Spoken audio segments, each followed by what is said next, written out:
Assista agora Notícias Coprel. Segundo pesquisas realizadas com os cooperantes, o Auxílio Pecúlio é o programa de maior repercussão social da Coprel. No ano passado foram entregues 674 benefícios, uma média de 56 todos os meses.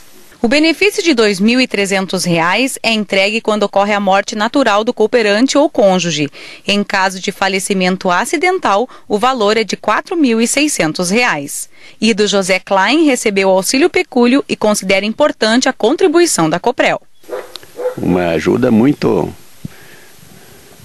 boa, né? A gente às vezes está meio despreparada, né? Numa hora difícil que acontece com a gente, né? Então isso aí vem muito em boa hora, esse auxílio. Cantando interpreto a poesia, levando a alegria